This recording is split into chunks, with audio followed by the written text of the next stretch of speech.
Boa noite a todos. Iniciamos mais uma quarta-feira do CRP, hoje com o tema Adoção, Desafios a Serem Superados, dentro do mês que está com o tema geral de saúde mental, infância e adolescência. Para esta mesa, nós contamos com 3 convidadas. A gente vai começar a fala com a psicóloga Solange Rossetti, que é psicoterapeuta relacional sistêmica, individual, de família, casal e de grupos, organizadora da terapia relacional sistêmica, professora e supervisora de cursos de especialização e formação profissional para terapeutas em terapia relacional sistêmica, professora convidada em vários cursos de pós-graduação em terapia familiar e de casal, colunista colaboradora da seção Amor, da revista Caras, autora dos livros Isabel Augusta, A Família como Caminho, Pais e Filhos, Uma Relação Delicada, O Casal Nosso de Cada Dia, 123 Técnicas de Terapia Relacional Sistêmica, Relações de Casal, Tempos, Mudanças e Práticas Clínicas, A Magia da Mudança, Terapia Relacional Sistêmica, Famílias, Casais, Indivíduos e Grupos. Então, passo a palavra então, para a psicóloga Solange, e depois eu apresento as demais convidadas, na medida que forem fazer as suas apresentações. É um prazer sempre estar aqui, poder trazer a minha experiência daquele momento. Todas as vezes que eu venho, já tenho novas elucidações, novas questões a serem discutidas. Mas, além disso, eu tenho um desejo sempre de estar aqui, porque atualmente eu trabalho em um consultório particular. Dou aula, dou palestras, faço outros trabalhos, mas o foco do meu trabalho é dentro do consultório. Então, eu sinto falta dessa troca mais ampla, de poder levar para pessoas que não me conhecem, ou pessoas que não conhecem o meu trabalho, então, poder levar o meu trabalho, as coisas que eu estou pensando naquele momento, um pouquinho mais longe. Né? Então, por isso eu nunca digo que não.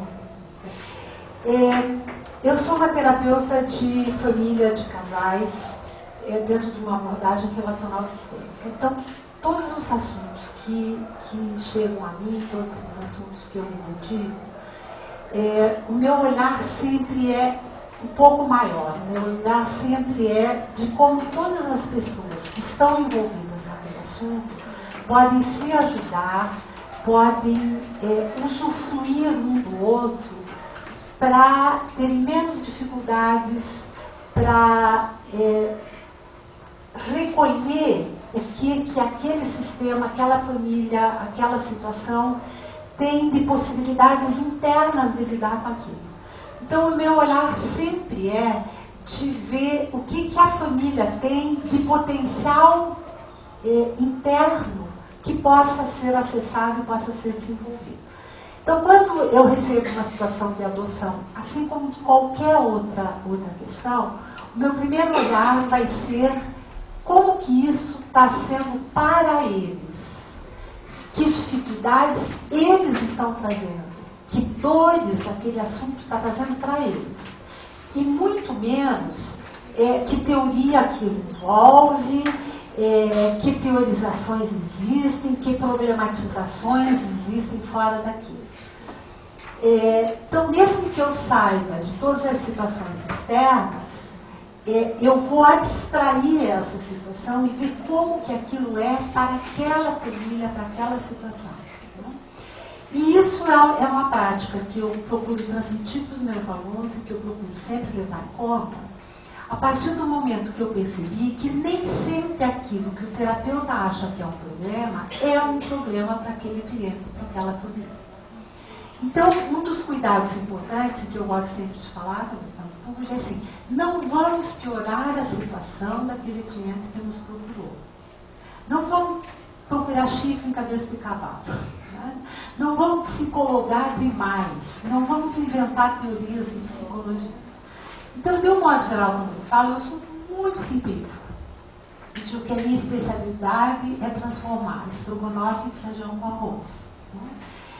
E estou num momento de vida que eu estou satisfeita com isso. Então, o que eu vou falar para vocês é coisa muito simplinha, coisa muito simplória. mas que o meu desejo é que ajude vocês a refletir, pensar e levantar questões em cima disso, e principalmente dê elementos para vocês poderem auxiliar as pessoas que procurem vocês. Né? Então, a primeira questão a ver dentro disso é que quando nós recebemos uma situação ligada à questão de adoção, o olhar sempre vai ser que todos os envolvidos vão ter tarefas nessa situação. Então, quais são as tarefas dos pais naquela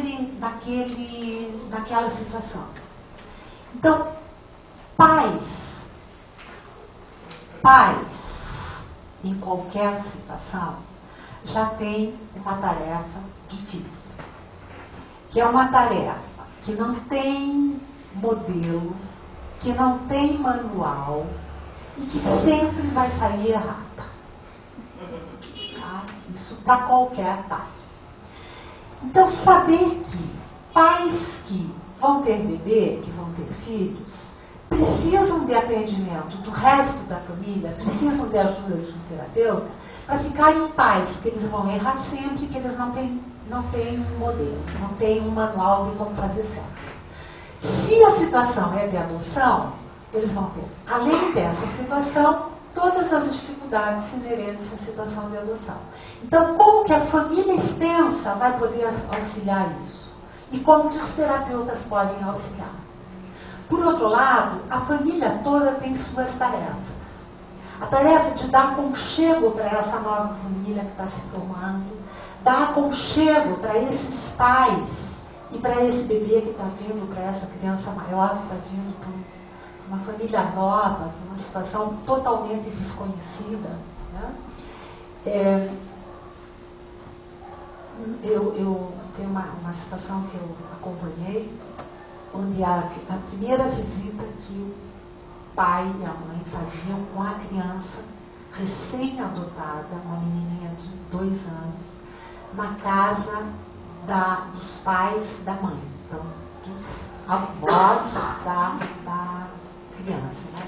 Uma menininha de 2 anos, que já tinha toda uma história de vida, e que agora ela tinha que ir na casa da avó e se comportar como todas as crianças devem se comportar na casa da avó.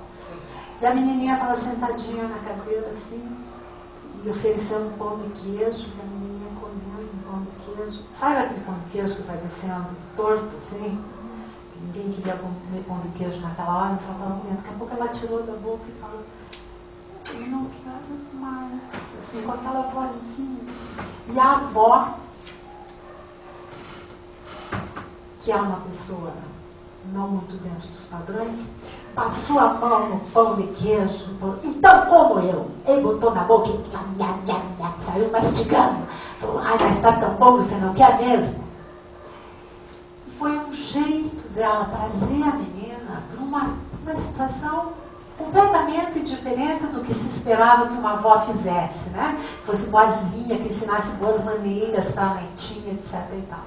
Então, esse é um exemplo que eu sempre relato de uma situação completamente inusitada, mas que foi o que de melhor aquela avó podia fazer naquele momento.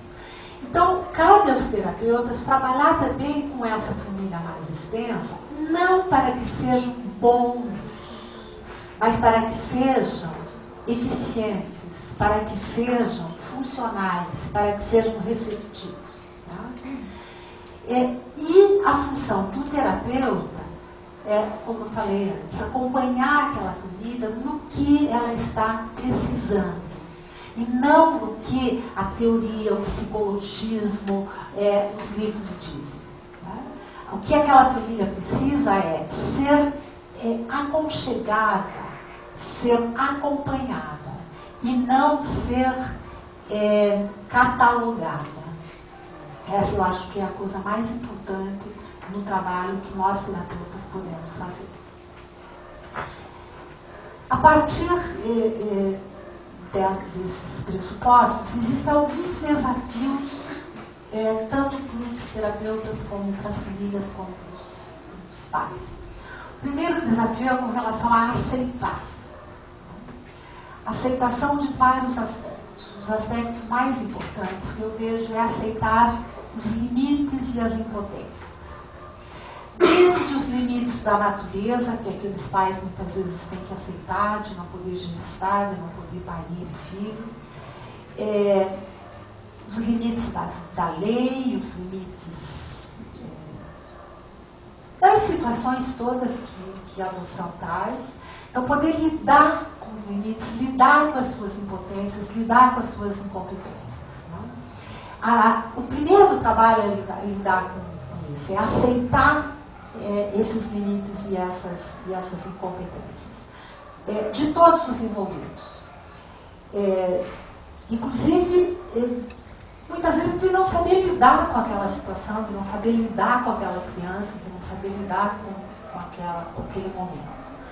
Porque se você aceita o seu limite, se você aceita a sua incompetência, você abre espaço para começar a aprender. E ninguém sabe antes de estar vivendo aquela situação. A segunda questão difícil de ser aceita são os sentimentos contraditórios. Não existe nenhum pai, nenhuma mãe que não tenha sentimentos contraditórios com relação a seus filhos. Nenhum.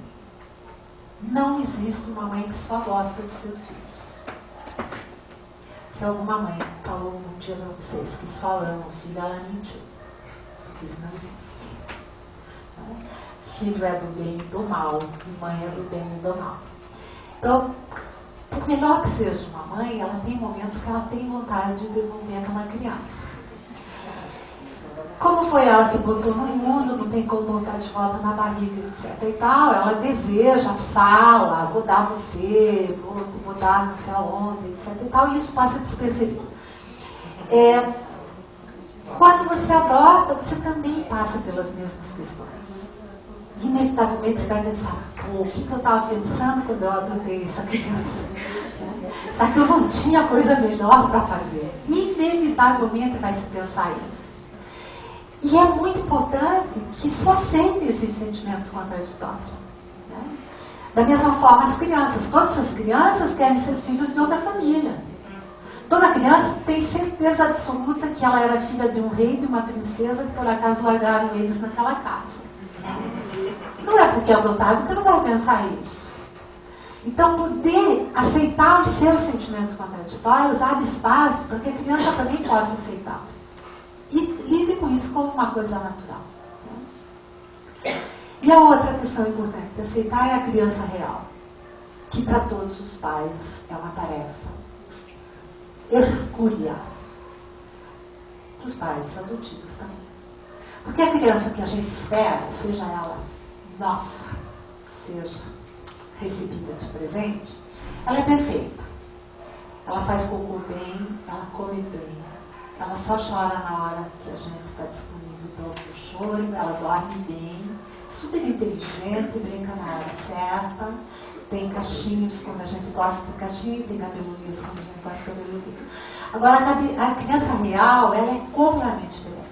Né? Ela é terrivelmente diferente do projeto. Ela não é igual ao projeto.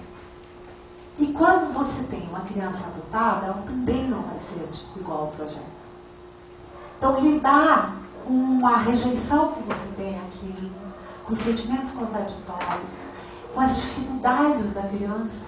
Né? Eu falei uma outra vez aqui sobre essa questão, eu contei a história do menino, que a mãe queria que ele fosse igualzinho o pai, militar, piloto de avião e engenheiro.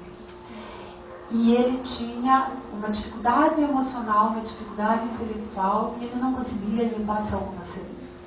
E o trabalho mais importante que eu fiz com aquela família foi eles conseguirem entender que ele não conseguiria ser militar, piloto de avião e engenheiro, mas que ele conseguia ser muito feliz, produzir muito bem e ser muito entrosado, fazendo coisas dentro da possibilidade real dele. Então, esse é um trabalho que a gente pode fazer muito legal para as famílias, para que consigam trabalhar com a criança real. A outra questão que a gente pode trabalhar muito bem com as famílias é de não problematizar a adoção. a adoção é um fato a mais na vida daquela família.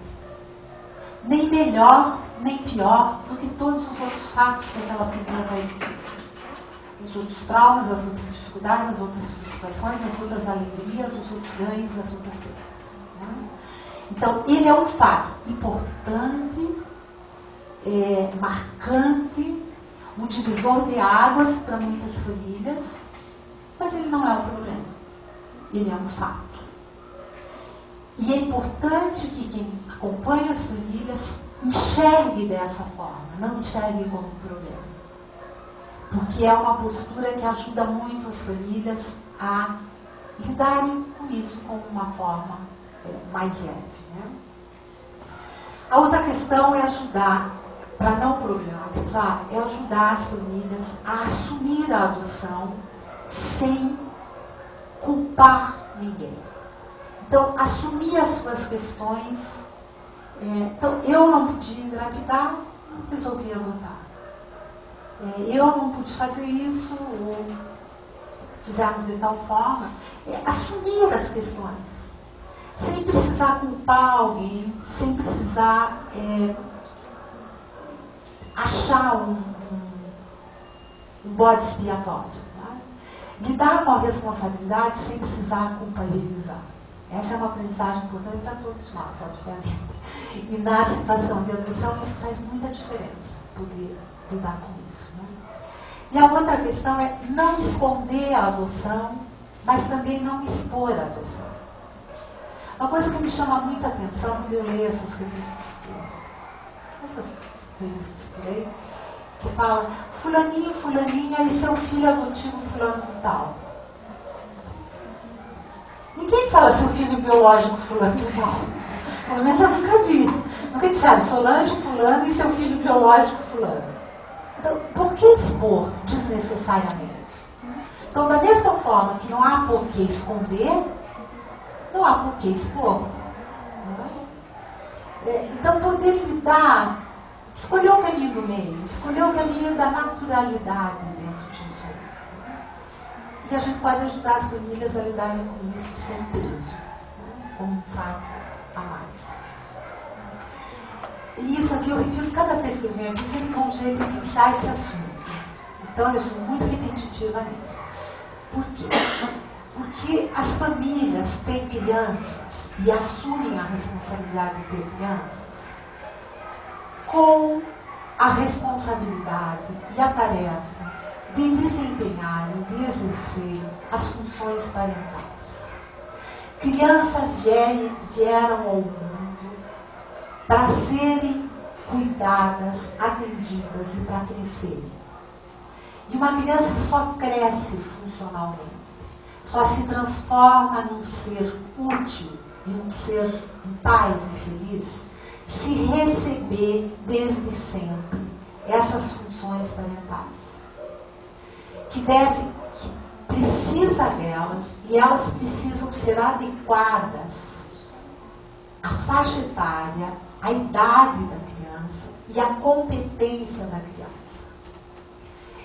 Essas funções dependem da existência dessas funções, a criança poder crescer, aprender, se desenvolver e futuramente poder desempenhar essas funções nos seus filhos, no seu trabalho, na sua vida de adulto.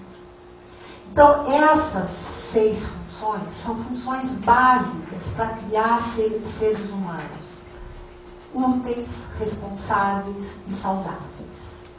Então, de qualquer assunto que eu venha falar aqui, se é de divórcio, se é de adoção, se é de família, se é de felicidade, eu dou um jeito de colocar esse assunto. Porque todas as crianças precisam disso. Elas precisam ser nutridas. Nutridas de comida, de afeto, de atenção, de carinho. Precisa receber informação. Elas precisam ser contidas. A contenção é desde o berço pequeno, o colo, o afeto, até uma mão quando você está adulto. até alguém que senta do seu lado e ouve o seu choro, ouve sua queixa. Tá? Tem muitos níveis de nutrição, de contenção, dependendo da sua idade, do seu momento de vida. Mas isso é muito importante que aconteça dentro da sua família. Orientação, né? Ninguém nasce sabendo. Ninguém nasceu sabendo se proteger. E hoje, mais do que nunca, as crianças, as pessoas precisam aprender a se proteger. Hoje a gente precisa ensinar as crianças como fazer se você for assaltado. Quando eu era criança, ninguém ensinava isso. Não? Ninguém ensinava. O máximo que meu pai me ensinou foi o que eu fazia se um dia eu entrasse no carro do moço e ele me fizesse uma proposta indecorosa. Esse foi o máximo que meu pai me ensinou, porque meu pai era um homem muito moderno. Né? Na minha época nem isso se ensinava. Mas hoje não. Se você é um pai que orienta adequadamente seu filho, você ensina a andar de ônibus, você ensina a se virar, lidar com dinheiro, etc. E como fazer se você for assaltado. Isso faz parte da função parental. Faz parte da função parental dar limite. Faz parte da função parental frustrar seu filho, ensiná-lo a lidar com frustração, com limite, com dados de realidade. Né? Porque só assim ele vai aprender a lidar com os limites do mundo. E só assim ele vai ter certeza que ele é amado. Porque o limite é prova de amor, é prova de afeto, é prova de cuidado e de interesse. E dar autonomia e dar responsabilidade, que são coisas muito importantes de serem aprendidas dentro de casa e serem aprendidas com os pais. Então, independente de ser numa família adotiva ou numa família biológica, essas funções precisam ser desempenhadas.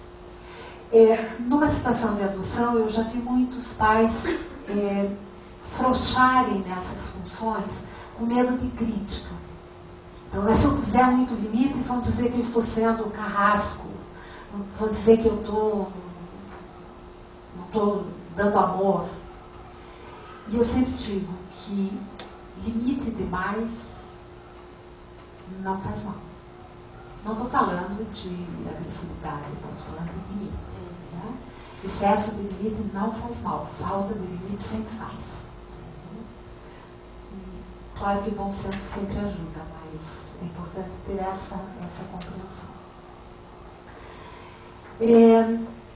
Outra questão importante, outro desafio importante. Possibilitar que a criança tenha dados para poder acompanhar a sua história e falar da sua adoção.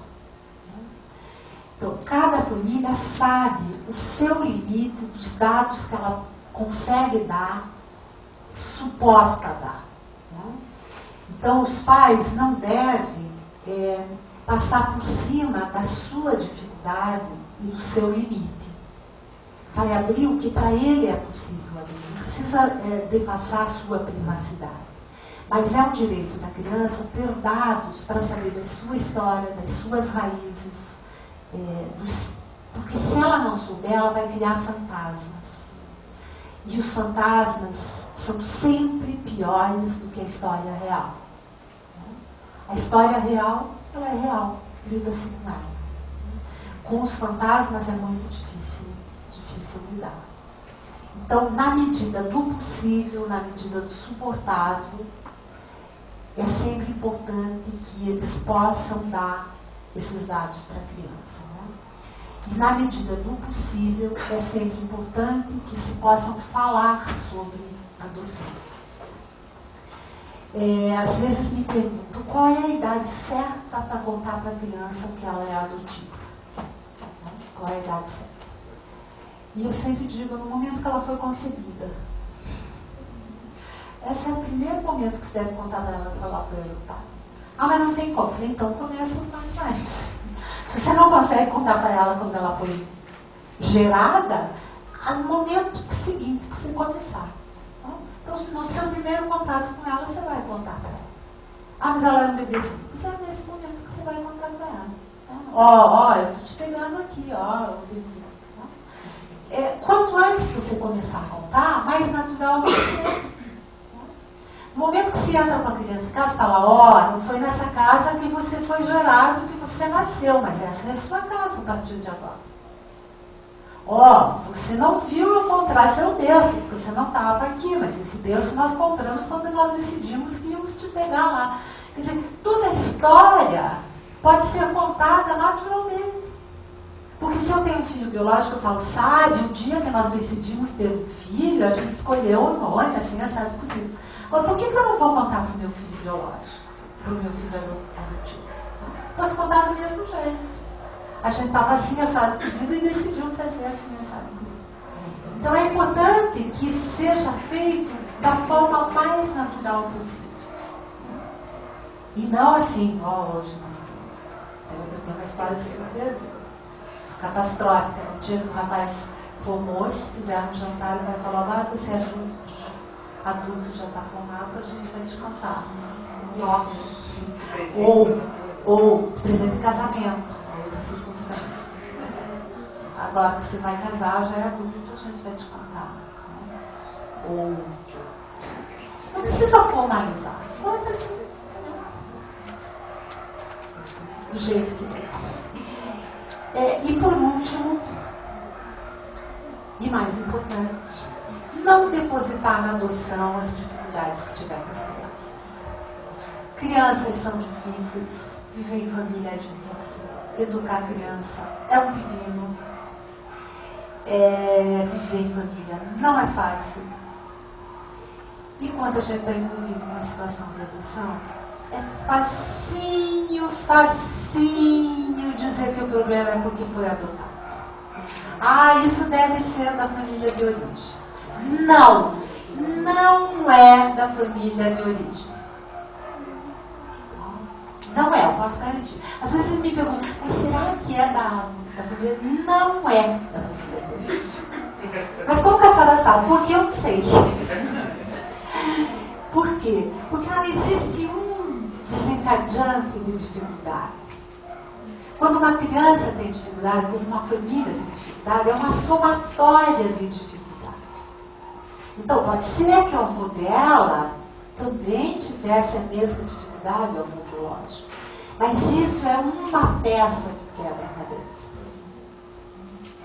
A forma como ele foi educado, a forma como ele chegou, a forma como o pai reage, a forma como a mãe reage, o outro irmão, a avó, o tio, a tia, a escola que ele estudou, o barulho que tem no quarto que ele dorme, o programa de televisão que ele assiste, a comida que ele come, o sapato apertado que a mãe insiste que ele use, e mais uma infinidade de questões podem levar às dificuldades.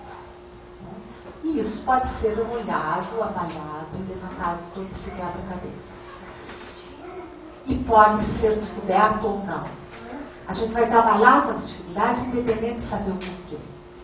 Agora, o que sempre vai trazer dificuldades maiores ou transformar as dificuldades em problema é depositar as questões ruins na família biológica ou na questão da adoção ou no fato da criança ser adotada. Era isso, Deus.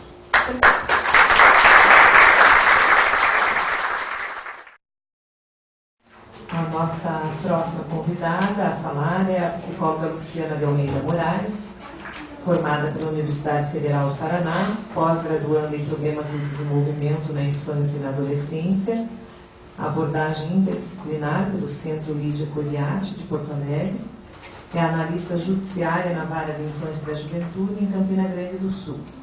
Ela vai falar um pouco dessa experiência enquanto psicóloga, analista judiciária na Vara da Infância e da Juventude. Boa noite. Boa noite a todos. Eu quero agradecer o convite para participar. No meu caso é a primeira vez. Como também é bem recente o início do meu trabalho na Vara da Infância. Eu trabalho na Vara da Infância e da Juventude de Campina Grande do Sul e também do município de Quatro Barras. Então, vai completar agora um ano que eu estou nesse trabalho, mas acho que justamente por isso o tema dos desafios, né, a serem superados na adoção diz muito também do momento em que eu estou passando, né? Porque também para mim várias das situações, todos os casos de adoção que a gente está acompanhando lá, todos se colocam então como desafios. Para mim, individualmente, como profissional, né, como psicóloga, e também entendo que para o judiciário, né, diante de algumas alterações que aconteceram nos últimos anos aí na legislação. Né. Então, eu coloco ali inicialmente, né, que o primeiro desafio que para mim já se colocou nesse trabalho é que o nosso instrumento norteador é o Estatuto da Criança e do Adolescente. Então, a gente, como psicólogo, não tem muito contato com isso na nossa formação, graduação, enfim. Então, já de início, vem essa tarefa, esse desafio de conhecer e compreender o Estatuto da Criança e do Adolescente. Né? E, em 2009, a Lei 12.010 veio alterar alguns artigos e acrescentar alguns artigos no Estatuto, principalmente, então, referente à colocação em forma de substituto, né? Então, que, de certa maneira, acredito que tenha sido um disparador de um dos desafios que eu já vou apresentar, então, aqui, para a constituição das equipes interprofissionais no Tribunal de Justiça do Paraná, né? Recentemente, então, em 2009, houve um concurso público, né, em decorrência dessas alterações no Estatuto, para formar, então, porque em Curitiba e em algumas outras poucas cidades do Paraná, as comarcas já contavam com as equipes, né, com psicólogos e assistentes sociais. Porém, a grande maioria, como é o caso de Campina Grande do Sul, nunca teve um profissional da psicologia trabalhando no fórum, na vara da infância. Então, tanto o desafio da entrada do profissional, quanto da recepção desse profissional pelos operadores do direito, né? Então, acredito que um duplo desafio, né? Coloquei, então, também, porque eu decidi selecionar 3 desafios, né? Porque acho que são vários, mas acredito que entre esses 3 que eu separei, passa um fio, né? Que uma coisa leva a outra, assim, né? Dentro dessa concepção da adoção e dentro da concepção do processo legal, né, de habilitação, então, mais precisamente, de habilitação dos pretendentes à adoção. A destituição do poder familiar é uma questão por ser toda criança que vai ser adotada, ela passa antes, né, e essa família, a família biológica dela, então, passa antes por um processo de destituição do poder familiar, onde os pais biológicos, então, perdem a guarda, né, deixam de ser pais biológicos para que outra família possa se tornar, então, os responsáveis legais dos pais, né, a própria certidão de nascimento, multa, enfim, todo o registro anterior da criança é cancelado e é feito todo um novo registro. Então, por mais que seja um momento anterior à adoção, é necessário que ocorra para que a adoção também aconteça. E, em terceiro, o curso preparatório e a avaliação psicológica dos pretendentes à adoção. Acredito que, para os psicólogos no judiciário, são 3 grandes desafios e bastante atuais, pelo que eu estou acompanhando também. Já vou trazer essa notícia, né, para vocês, que os psicólogos do Tribunal de Justiça, estou aqui inclusive, espero que representando todos, porque estamos em bastante trabalho, em bastante discussão coletiva acerca da nossa atuação, né? Então, né, introduzindo a Lei 12.010, que veio falar, então, e esmiuçar a questão da garantia do direito à convivência familiar e comunitária, até não coloquei ali, mas também.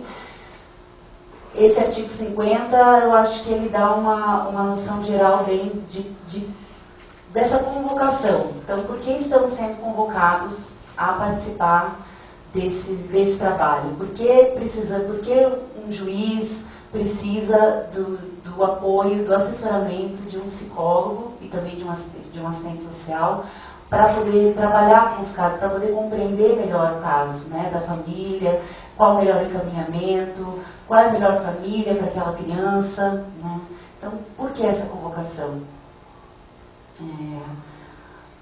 Essa alteração na Lei 12.010, então, veio dizer que a adoção ela será precedida de um período de preparação psicossocial e jurídica, orientado pela equipe técnica da Justiça da Infância e da Juventude. Então, perante o Tribunal de Justiça do Paraná, então fica a todos, né, no Brasil, fica obrigatório que aconteça essa preparação. E indica que seja realizada por uma equipe do Tribunal, né, do Fórum. Então, um trabalho que antes vinha sendo solicitado para o município, para a assistência social do município, para a saúde do município, agora está dentro do Tribunal, né, na maioria, não, né, em outros já, em Curitiba, por exemplo, isso já acontece há muito tempo, mas no lugar do trabalho, na maioria das comarcas, principalmente, né, do interior do estado, é muito novo, então é novo para todos, né. Outros artigos também vêm falar disso, vêm nos solicitar, vêm nos convocar, né. Então, o artigo 19 vem falar da elaboração de relatórios de avaliação psicológica, o 28 fala de que a criança e adolescente será previamente ouvido por equipe interprofissional, porque em audiência a criança só pode ser ouvido o adolescente a partir dos 12 anos. Então, a criança menor de 12 anos, então menor de 12 anos, não pode ser ouvido em audiência, né? Então, precisa que alguém faça isso. E essa é outra discussão também. O inciso 5º também fala da colocação em família substituta será precedida de preparação gradativa e acompanhamento posterior. E o 46 fala então do estágio de convivência, que será acompanhado pela equipe interprofissional. Então é o estágio depois que, quando já tem a guarda provisória da criança, do adolescente, tem um período de estágio de convivência até que se efetive a adoção. Então, acredito que esse desafio da constituição das equipes vem sendo trabalhado arduamente, vem sendo solucionado em algumas questões. Então, eu trouxe para vocês notícias quentes então, desse movimento no Tribunal do Paraná, né, em relação à psicologia e ao serviço social, porque, na verdade, a proposta é que dessa equipe interprofissional, então, é que não como muitas vezes acontece, que não seja ou um psicólogo ou um assistente social para acompanhar uma família, para avaliar um caso, para produzir um documento, uma avaliação, mas que seja um psicólogo e um assistente social, né? Inclusive, outro desafio de nós nos organizarmos e sistematizarmos isso e podermos contar e explicar para o pessoal da área do direito qual a diferença das nossas atuações, né? Qual a diferença da nossa visão, né? Do que trata a psicologia e do que trata o serviço social. Então, também essa foi outra questão que logo de cara já se colocou. Assim. Então, em 2009 houve um concurso público, já existem profissionais da psicologia e do serviço social trabalhando antes disso, houveram outros concursos, outros foram contratados, enfim, de diversas maneiras. Mas, em decorrência da alteração da lei, da 12.010, das alterações no Estatuto, veio com maior peso essa necessidade de formar as equipes. Então, em resposta a isso, em 2009 veio um concurso público, né, e a nomeação dos profissionais, a partir de 2010. Para quem já estava antes, nos conta que foi muita batalha para conseguir esse concurso. Então, acredito que já esse desafio é um desafio, na verdade, que foi superado, né? Que, inclusive, hoje já tem assinado um pacto pelo presidente do Tribunal de Justiça, o desembargador Dr. Miguel Kfouri, se comprometendo que em 2012, em 2013, em 2014, a cada ano sejam nomeados ao menos 75 profissionais. Então, que até 2014, onde vai expirar o concurso, vai acabar o prazo, que sejam nomeados, então, esse ano foram nomeados mais 75, o ano que vem 75, 2014 também mais 75. Percebendo que, principalmente, as comarcas do interior estavam absolutamente desassistidas nesse sentido, e com muita dificuldade, e os municípios, então, com muita dificuldade de responder a essa demanda, né, também. Então, para tentar solucionar um pouco desse impasse.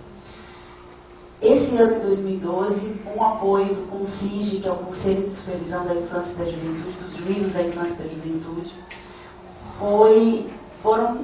nos convocaram a todos os psicólogos, os que moram em Curitiba ou na região metropolitana presencialmente, e aqueles que trabalham nas comarcas do interior através da internet, que participassem de um grupo de trabalho para elaborar os referenciais técnicos de atuação dos psicólogos e assistentes sociais no tribunal. A exemplo dos tribunais de justiça do Distrito Federal e de São Paulo, que são principalmente esses que nós estamos nos espelhando em relação ao formato, né, as informações que não podemos deixar escapar num documento como esse, tanto para que os profissionais, né, nós, compreendamos bem qual é a nossa atuação, qual é a nossa função, quais são as adaptações que nós temos que fazer quando trabalhamos no judiciário, nesse contexto, que transformações o que nós conhecemos de avaliação psicológica nas áreas clínicas, nas áreas da educação, de que maneira que a gente pode trazer isso para o âmbito da justiça e que adaptações que seriam necessárias, então, a cada caso, enfim, a cada matéria, né, no caso, aqui a gente está trabalhando nas questões da infância e da juventude e da adoção. Então, durante esse ano de 2012, em processo de conclusão, está se desenvolvendo esse manual de referencial, não só, então, já tinha me perdido, como para os psicólogos, mas para os juízes, para os promotores, para os advogados, enfim, para aqueles que, de certa forma, requisitam o nosso trabalho, mas que nem sempre têm uma ideia clara disso. Então, a importância de que a gente possa dialogar, um compreendendo bem o trabalho do outro. Então, da mesma maneira que a gente tem que se aprofundar nas questões do direito, nos trâmites legais, né, no caso da adoção, para que os juízes e promotores também possam compreender qual é o trabalho que o psicólogo pode oferecer, quando é o psicólogo, quando é o assistente social, quando é os dois juntos, enfim. De que maneira que as nossas áreas se articulam, né? Então, no caso, nas questões da infância e da juventude. Dentro dessa linha, então, desses desafios que foram postos, né, para os psicólogos do judiciário, essa equipe técnica do CONCIGE produziu e foi lançado nesse mês de outubro, no início do mês de outubro, algumas cartilhas definindo, então, a visão que se tem no Tribunal de Justiça do Paraná sobre violência, sobre situação de risco, sobre adoção, e também esse DVD, nomeado Adoção, um ato de amor, que vai ser trabalhado conosco numa capacitação que vai acontecer agora em novembro, né? Focada para a ideia do curso preparatório, que também agora ficou obrigatório, né? E que são as equipes interprofissionais que têm que coordenar e oferecer para os pretendentes à adoção. Então, também vai ser mais um espaço para que a gente sente em conjunto e debata e discuta as questões e tente solucionar, então, as dúvidas, né, que muitas vezes surgem, principalmente, acredito eu, no como tomar a questão legal, então, que é dirigida a todos, mas tomá-la no caso a caso, no particular, né? Como fazer essa articulação, essa transformação. Passando então para as questões da destituição do poder familiar, o artigo 161 foi reeditado, enfim, e determina que aconteça a realização de um estudo social ou uma perícia por parte da equipe interprofissional que comprovem a presença de uma das causas de suspensão ou destituição do poder familiar prevista. Então, desafio. Outros artigos também trazem, então, essa convocação, essa demanda dessa integração, então, operacional dos órgãos públicos para rápida reintegração à família de origem, e que os psicólogos também procedam orientações e esclarecimentos aos titulares do poder familiar, então sobre o que seria essa destituição. Então são aí alguns artigos do Estatuto que foram revistos. Acho que o grande desafio que se coloca na questão da destituição do poder familiar é o tempo que ela leva, né? Porque esse tempo já se transforma num tempo de espera, né? De que essa criança esse adolescente, esse grupo de irmãos estão institucionalizados nesse meio tempo, né? E os riscos que isso pode trazer ao desenvolvimento dessa criança. Então, aí muitas vezes acontece um conflito entre o tempo que é determinado pela lei para que as coisas aconteçam, para que as avaliações sejam realizadas e concluídas, para que a criança permaneça institucionalizada, para que se encontre um casal, uma família que possa cruzar então os perfis da criança e da família, e para que se veja principalmente as possibilidades da reintegração familiar. Quais são as possibilidades da sua família de origem, da família de origem daquela criança, para recebê-la de volta, né? Então, nos solicitam que tentemos esgotar todas as possibilidades dessa reintegração familiar. Mas como fazer isso sem atrasar e sem demorar demais com essa criança acolhida, né? Longe de um convívio familiar, né? Sendo cuidada por uma mãe social, sendo criada no meio de outras tantas crianças que também têm as suas histórias de abandono, que também estão aguardando, né? Então, muito da impaciência dos pretendentes à adoção, desse tempo de espera, vem de uma indignação. Mas tem tanta criança lá, como que não tem uma para eu adotar? Como que não chegou a minha vez ainda? Bom, porque grande parte dessas crianças que estão acolhidas não estão com a sua papelada pronta para adoção. Ainda está se tentando uma reintegração familiar.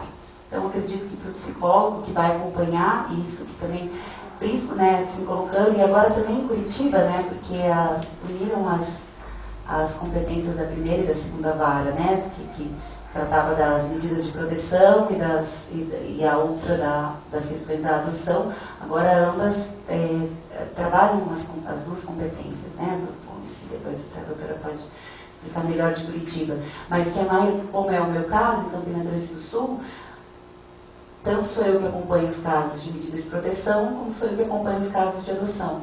Então, né, na maioria dos casos, tem inclusive o mesmo profissional que acompanha esses dois momentos, então, dessa criança, dessa família, né?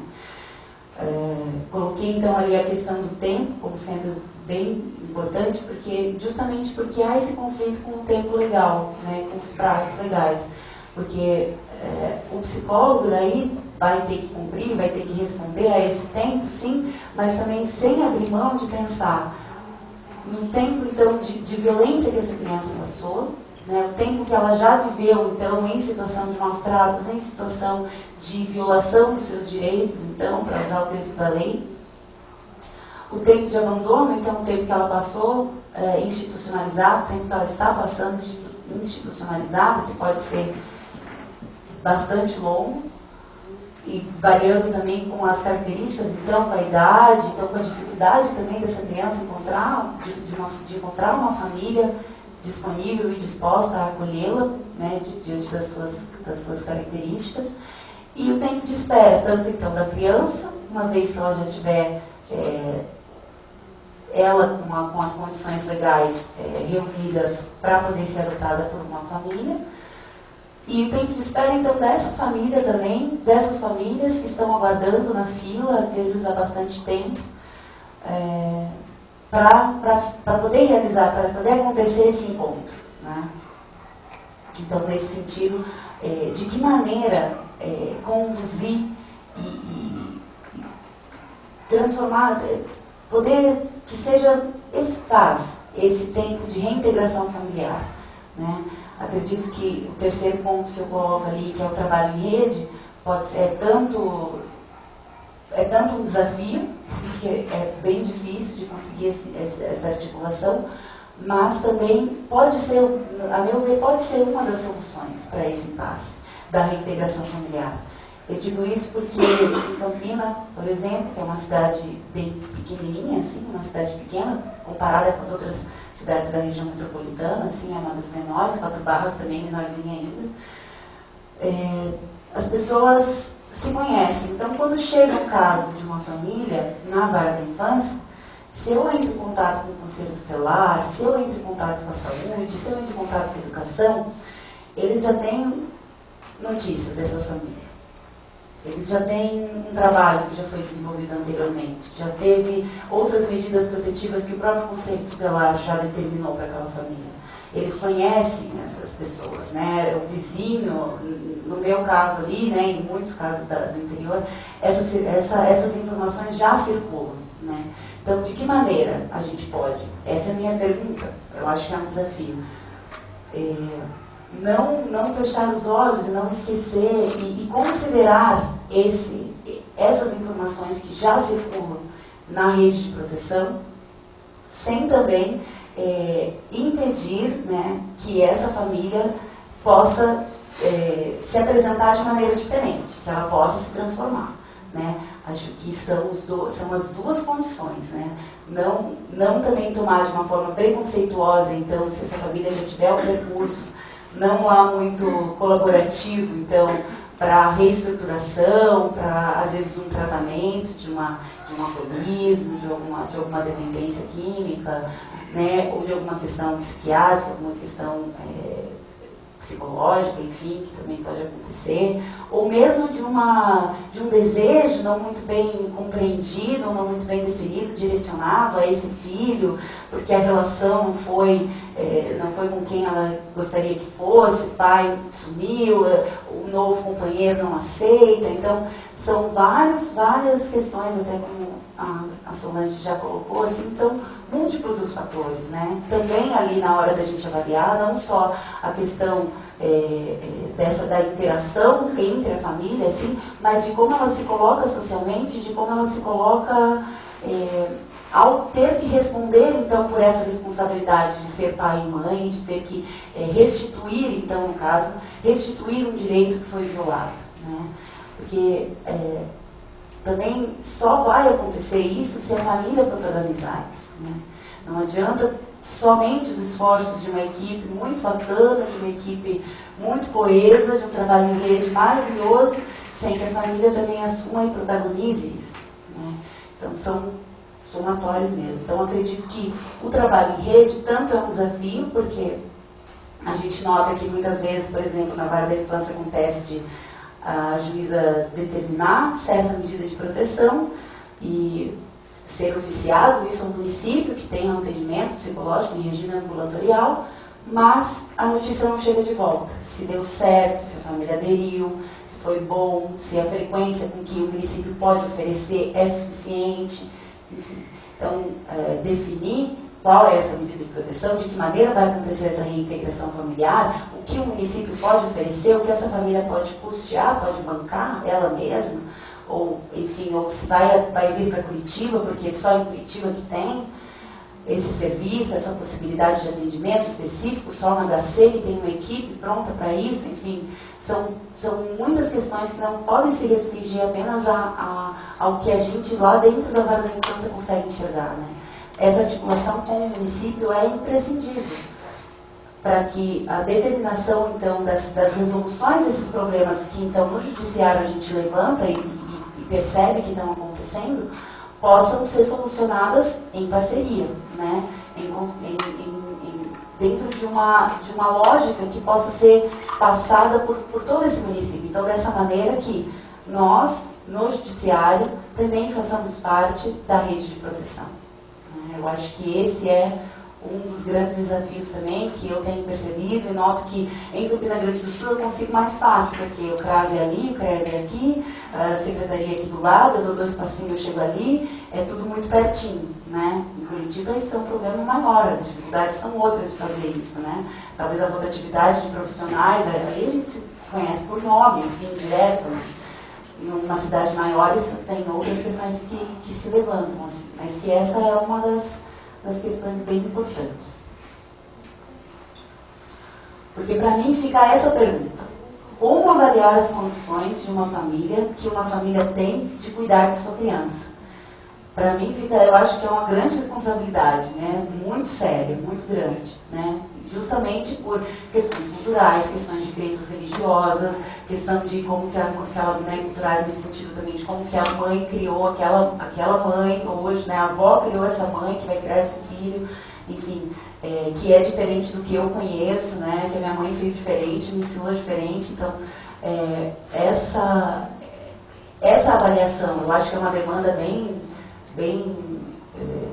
exigente, né, que é direcionada ao psicólogo, no judiciário, mas que é a isso que nos é perguntado, é isso que nos é perguntado, né? Essa família, por exemplo, na destituição do poder familiar, essa família pode ou não pode criar essa criança, cuidar do seu filho, né? Então, vou deixar ainda como uma pergunta, porque depende de cada caso, depende dessa disponibilidade, depende de eu me despir também dos meus preconceitos, do que eu acho, né, do que eu acho talvez absurdo de ver uma mãe fazendo, mas ela leu aquilo em algum lugar e ela viu fazer, ela foi criada dessa maneira, enfim, né, eu acho que tem todos esses parâmetros, então, que a gente tem que ter, essas perspectivas que a gente tem que se deslocar diversas vezes para poder olhar a situação de vários pontos, inclusive, então, retornando à questão do tempo, né? Vem, às vezes, então, devolver a avaliação em 15 dias. Não dá. 15 dias não dá, né? Eu tenho que ir lá pedir, por favor, preciso de mais um tempinho, por causa disso, daquilo, pretendo fazer visitas domiciliares, entrevistas com mãe, vó, gato, cachorro, né, com todo mundo, fazer a interação lúdica com a criança, então também preciso de pelo menos 3 encontros, enfim. Tudo isso também vai depender, lógico, de uma análise bem pormenorizada da situação, de entrevistas iniciais, né, de você conseguir ter um primeiro contato com essa família, com essa realidade, para daí poder traçar um plano e propor, então, o tempo que o psicólogo, então, vai colocar como necessário para poder responder a uma pergunta pesada como essa. Já pensando, então, na questão da avaliação, que é o terceiro desafio que eu coloco, né, que é o que eu trouxe para... que vem sendo discutidos, acho que são os 3 pontos que eu trouxe, são pontos que vêm sendo discutidos nesse grupo de trabalho, né, e pela internet também, que a gente tem um grupo de e-mails lá que funciona a todo vapor, para tirar as dúvidas e para trocar essas experiências, né. Esse artigo 197 ele foi incluído pela Lei 12.010, que então diz que obrigatoriamente a equipe interprofissional a serviço da Justiça deverá elaborar estudo psicossocial que permitam aferir a capacidade e o preparo dos postulantes para o exercício de uma paternidade ou maternidade responsável. E ainda que é obrigatória a participação em programa oferecido pela Justiça da Infância e da Juventude, que inclua preparação psicológica, orientação e estímulo à adoção interracial de crianças maiores ou de adolescentes com necessidades específicas de saúde ou com deficiências e de grupos de irmãos. Né? Também não preciso só dar um tempinho para sentir o peso do desafio.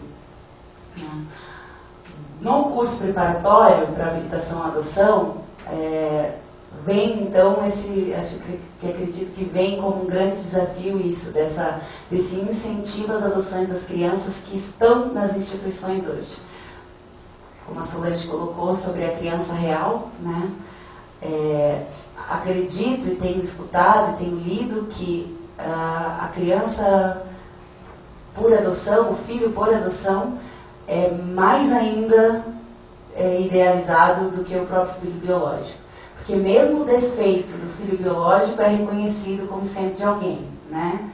Como sendo do pai, do avô, que era muito turrão, ou que tinha o cabelo de tal forma, ou o olho de tal jeito. Então, mesmo o defeito é reconhecido em algum lugar, vindo de alguém, né? Dessa família. No caso das adoções, acaba circulando por esse lugar. De onde vem não é de mim, é de algum outro lugar, então que a culpa não é minha, de que a culpa é dessa, enfim, várias dessas questões. Hoje eu até nem pretendo entrar então nas questões assim de referenciais teóricos, então, para avaliação, porque isso é de escolha do profissional, né? Isso depende, então, da linha e de por onde esse profissional, cada psicólogo está se aperfeiçoando e está buscando entender.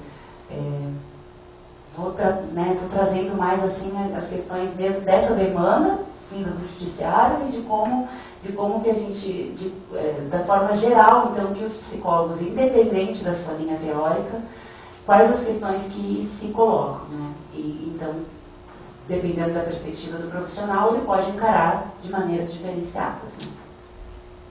Então, incentiva as adoções das crianças que estão nas instituições hoje, então, por isso que aparece na legislação adoções interraciais, de crianças com deficiências, de grupos de irmãos, porque a realidade das instituições de acolhimento no Brasil hoje, a maioria é essa, né? Dessas condições, né? De crianças, então, principalmente dos grupos de irmãos e crianças maiores, né? E adolescentes, que, em contrapartida, o perfil das famílias, então o perfil que as famílias colocam das crianças que esperam é completamente diferente, né? Então, também por isso, inclusive, esse é um dos fatos que aumenta o tempo de espera, né, para adoção, porque quer adotar um bebê assim assado, né? E esse filho, esse perfil, essa criança demora para aparecer, né? Uma criança que é bem tratada, que é bem cuidada, que não tem nenhum problema de saúde, essa criança dificilmente esteve em situação de risco, significa que ela foi bem cuidada, ela está sendo bem cuidada, então não reúne as características, os quesitos para que a família perca a guarda, né? Se uma família perdeu a guarda de uma criança, é porque essa criança então passou por privações no seu desenvolvimento, né? Então já vem com essas marcas, às vezes orgânicas e muitas vezes, a grande maioria, psicológicas, né? Então o curso vem então com esse desafio, né? Que agora em Campina Grande do Sul, em maio, nós fizemos a primeira edição, antes os casais nem eram encaminhados, na verdade, para Curitiba, porque não era obrigatório, né, que o curso fosse realizado, apesar de em Curitiba já acontecer por iniciativa, né, do juiz daqui e de um grupo de apoio à adoção, grupo de apoio à adoção consciente, que inclusive agora está a Alia Paulinho de Souza, que é representante, que até deveria estar aqui hoje, não pôde, mas ela também talvez viesse falar que ela recentemente escreveu um livro sobre devoluções, bem interessante. Ela também, que é militante na causa há bastante tempo, ela também agora faz uma das palestras do curso em Campina Grande do Sul. Então tivemos um em maio e agora vamos ter a segunda edição em novembro.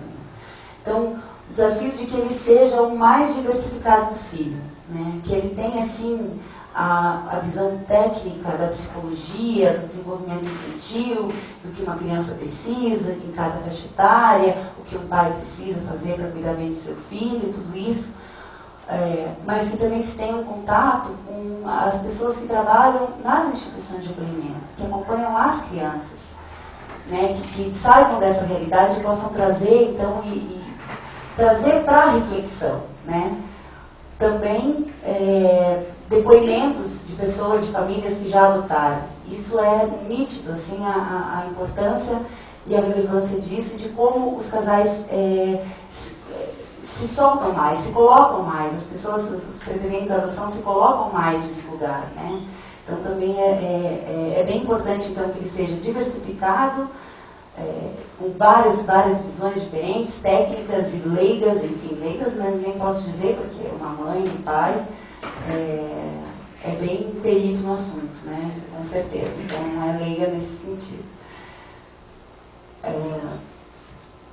E que seja trabalhado de que maneira, daí, já passando para a avaliação psicológica, que ela vem então na sequência, como o curso é um dos momentos da preparação da habilitação, assim como as avaliações psicológicas e sociais também. No caso, a gente vai falar das avaliações psicológicas, né? Que hoje em dia, uma das coisas que tem se discutido muito, e tem inclusive assustado bastante, são as questões das devoluções, das desistências, né? Que acontecem. Eu li sobre um caso de que adotou quando era bebê, a família adotou quando era um bebê, e quando fez lá seus 14, 15, quis devolver, porque estava dando trabalho demais, né? Estava muito rebelde. Então, 15 anos depois, vieram querer devolver, né? Ou mesmo durante um estágio de convivência, logo se percebe, logo se estranha, e que não dá conta, então, de resolver esse conflito, porque acho que o conflito, ele existe, ele vai existir, as dificuldades e as alegrias vão acontecer em todos os casos, né? A questão é, como a gente pode prever isso? Como a avaliação psicológica, esse período de preparação que tem início lá nas entrevistas iniciais, e passa pelo curso, então um momento que você tem um período de contato com essa família bem intenso, e depois as avaliações que vão ser determinadas, a periodicidade, a quantidade de entrevistas, de encontros vai ser determinado caso a caso, mas como determinar? Tem vários autores que colocam, tem uma pesquisadora da USP, Girardi, que tem uma pesquisa sobre os fatores de risco, então, que a gente pode, né, das motivações, quem sabe quando a família diz, né, uma infertilidade não bem elaborada, ou quem sabe um sentimento de altruísmo, de que está fazendo bem para aquela pessoa, salvando a vida dessa criança. Questões como essa talvez podem ser indicadores, né, de que a ideia, os fantasmas, a fantasia, então, do que é adoção, do que é adotar um filho, pode não estar muito bem clara e muito bem conscientizada nessa família, né? Então, também, ao mesmo tempo, tomando cuidado para que não seja, essa motivação é errada, né? Assim você não pode adotar uma criança. Mas será que esse é o momento, né? E como estabelecer uma relação de transparência e de parceria, né? Não de interrogação, não de avaliação no sentido de julgar, então, de considerar apto ou inapto, né? Mas de que uma parceria para que seja mais claro e que aqueles pontos mais obscuros, de maior dificuldade de falar e de trabalhar e de ser maleável, possam ser elaborados, possam ser refletidos, às vezes não suficientemente nas avaliações no tribunal, mas então precisar de um acompanhamento psicológico, né, clínico, enfim, para poder trabalhar isso, mas de identificar, acho que o desafio da avaliação psicológica na habilitação à adoção é como identificar esses fatores, então, que podem ser de risco para que a adoção seja, não fracasse, né, não culmine numa devolução, numa desistência.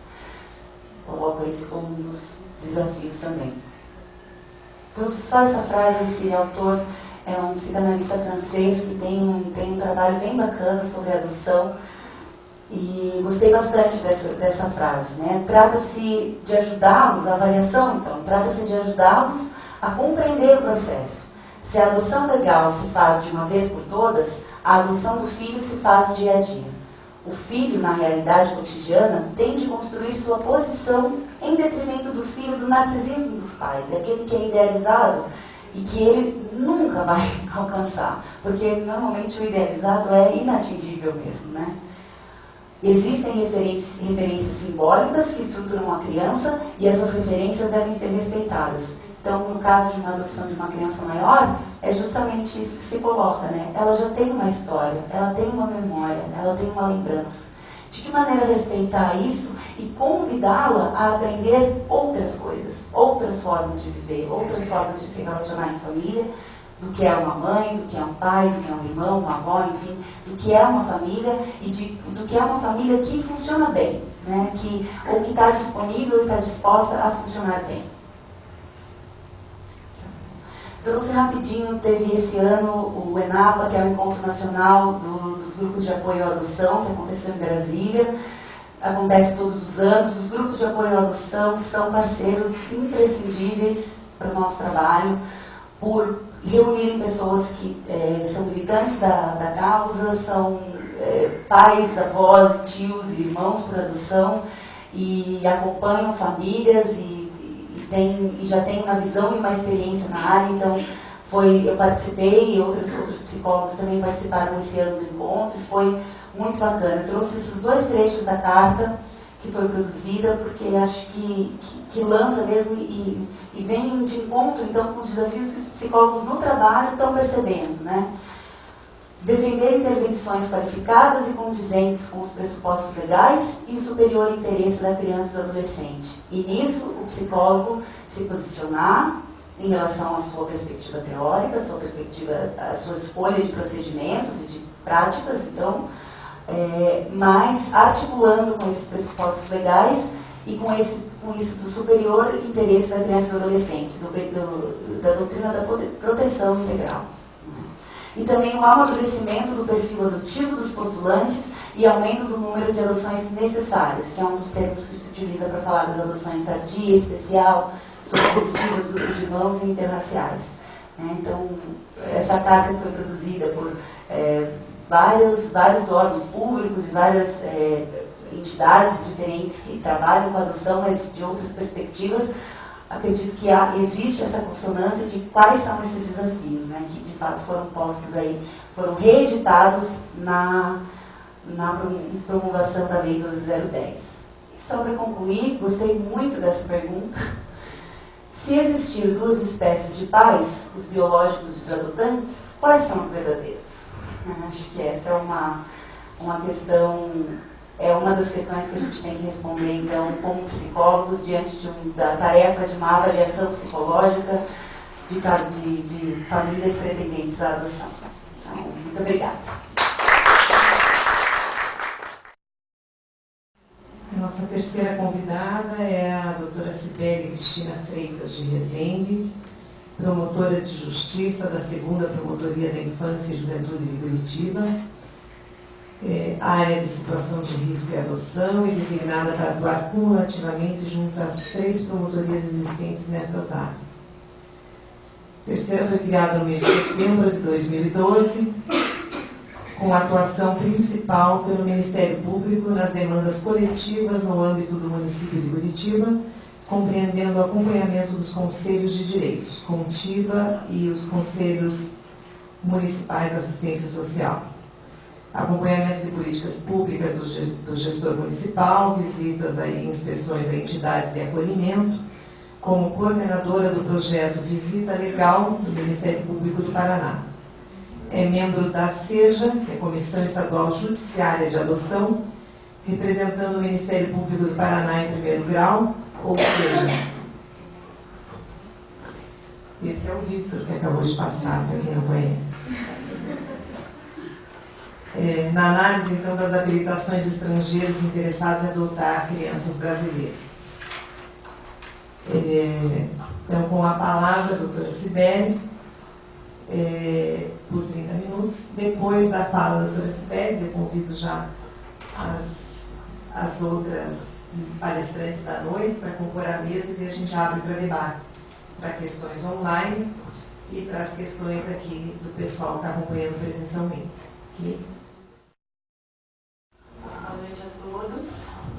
Em primeiro lugar, eu quero agradecer o convite e parabenizar o Conselho Regional de Psicologia do Paraná por estar proporcionando um momento de diálogo entre os conhecimentos, né, das diversas disciplinas que estão relacionadas ao tema, que é justamente o que foi comentado anteriormente, da necessidade de que esses temas eles sejam tratados de uma forma multidisciplinar e desmistificados também, né? Para que, especialmente a adoção, ela passe a fazer parte de um cotidiano não tão distante da nossa sociedade e realmente saia da idealização da legislação, dos gestores, e que passe a valer, né, como um benefício inestimável na vida das pessoas concretamente. Em primeiro lugar, eu queria dizer que sendo transmitida essa fala, que certamente nessa hora deve ser de júbilo das minhas filhas por verem que eu me bato bastante com essa questão, né, de tudo que seja muito tecnológico, assim, até de um microfone. Mas, enfim, eu gostei bastante, assim, de ter sido a terceira pessoa a falar, porque as que me precederam, né, as psicólogas, elas trouxeram, assim, elementos, assim, de grande importância dos temas que eu quero tratar, porque eu consegui, pelo menos, delimitar um pouco de alguns desafios que eu vejo nessa questão, porque eu nunca imaginei, assim, que eu pudesse conter esse tema em alguns pontos, né? Porque ele é muito desafiador mesmo. E assim, então eu resolvi começar dizendo assim, que apesar dos desafios serem enormes, basta imaginar a Luciana como psicóloga de Campina Grande do Sul e 4 Barras, já relatando aqui as inúmeras e múltiplas tarefas que ela tem para dar conta em cidades de pequeno porte, o que passam as equipes técnicas das 2 varas de infância de Curitiba, né, para tornar realidade e possibilitar um andamento razoavelmente, né, aceitável nos milhares de processos que tem em Curitiba em tramitação, só de crianças acolhidas, não vou dizer o número exato, porque muda toda semana, mas é em torno de 950 crianças acolhidas. Então, isso não que todas estejam em condições de adoção, como a Luciana comentou, nem todas estão com a papelada, né, vamos dizer, já definida. Mas todos esses casos eles são objetos, além dos outros que não se referem a acolhimento institucional, eles são objeto de análises e de estudos e de avaliações das equipes multidisciplinares das varas de infância e juventude. Então é só para dar uma primeira pincelada assim, na ideia daquilo que nós vamos conversar. Mas eu queria dizer que o Estatuto da Criança e do Adolescente, ele é de 1990, né? 8.069/90 ali. Então ele tem 22 anos, já é um jovem adulto, né? E já naquela época se previa que o judiciário tinha que constituir equipes multidisciplinares, que são os serviços auxiliares da infância, para apoiar os juízes nas decisões, juízes e promotores e defensores públicos, né, nas decisões que eles deveriam adotar sobre os destinos das crianças, que a gente chama em situação de risco, porque são essa a categoria de crianças que a Vara da Infância e Juventude tem, né, como público-alvo. Então, e para a qual ela tem que encontrar algum tipo de medida de proteção adequada. Já naquela época já havia essa previsão. E não só o Paraná, como em todos os estados brasileiros, essas equipes agora é que elas estão sendo constituídas, né?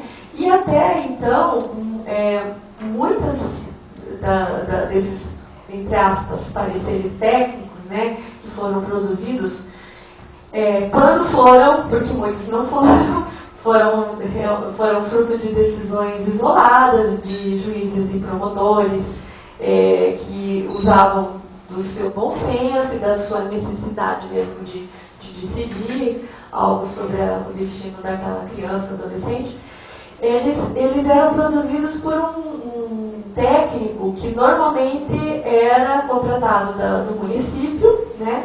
Às vezes um único técnico que atendia todas as áreas da assistência, né? O idoso, portador de necessidades especiais, a criança, o adolescente, enfim. Essa era a realidade que a gente tinha mesmo após o Estatuto e até recentemente na atuação da vara da infância e juventude. Então, hoje, embora a gente veja como um grande desafio a articulação dessas novas estruturas de atendimento por equipes multidisciplinares e cursos e laudos, enfim, vamos dizer, isso é um grande avanço pelo fato de que antigamente não se tinha nada, né? Antigamente, vamos dizer assim, daqui uns 3, 4 anos para trás, não se tinha nada para que embasasse tecnicamente uma decisão. Era de acordo com a interpretação subjetiva de cada membro do Ministério Público e do Judiciário. O que também me chama a atenção, porque eu sou promotora desde 12 de junho de 1990, então um pouquinho antes do Estatuto, logo após a Constituição, eu me tornei promotora de justiça para o concurso público.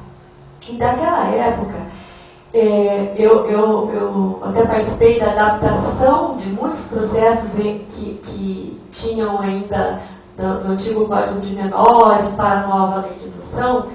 Naquela época a gente tinha com muita frequência assim, notícias de que os casais, as famílias vinham no fórum devolver as crianças, os adolescentes que eles tinham pego em guarda, porque naquela época a guarda não era a exceção como ela é hoje, ela era a regra, né? Então, muitas pessoas queriam ajudar ou ter uma criança consigo, imaginando na velhice, um companheirinho, um cuidador, ou mesmo ficavam penalizados com a situação ou por motivação religiosa, buscavam ou recebiam essas crianças nas suas casas e pediam ao juiz lá um termo de guarda, para que pudessem regularizar o cuidado dela. Mas ela não era destituída do poder familiar, ela não era integrada naquela família juridicamente também, como filho, não se concretizava a adoção.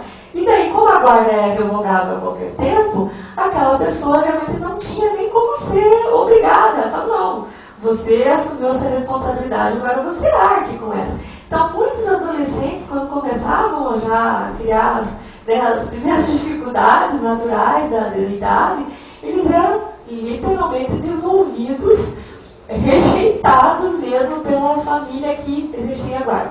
Então o Estatuto deu um grande salto quando ele colocou que a guarda era excepcional para casos realmente em que a família biológica, a família juridicamente de origem, né, não pudesse exercer pessoalmente. Ela pressupunha também a posse, a guarda de fato da criança, e ela deveria ser sempre, então, uma opção para aqueles casos em que não coubesse a adoção ou a tutela daquela criança. A partir daí, isso foi assim, bastante moralizador e humanizador do ponto de vista do direito, porque realmente quem quisesse receber uma criança em sua casa, como filho, ele iria assumir as responsabilidades, né, todas a respeito daquela criança.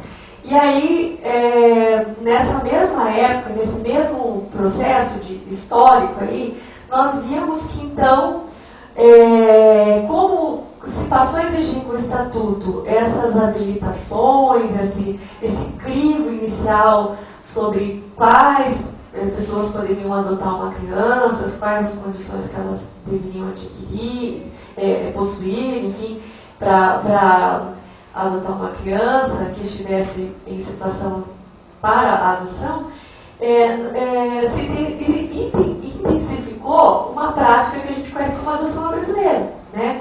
Que é o fato de pular etapas, dar-se um jeito, né, na situação e não dispostos a aguardar uma fila de espera, uma criança com aquele perfil idealizado, muitos casais e pessoas resolveram então diretamente negociar, literalmente negociar, porque nunca era graciosamente a adoção daquele filho com os pais biológicos, através de pessoas que intermediavam esses contatos, ou mesmo pessoas que se conheciam eventualmente e se percebia que aquela família natural não teria condições de levar a contento a criação daquele filho.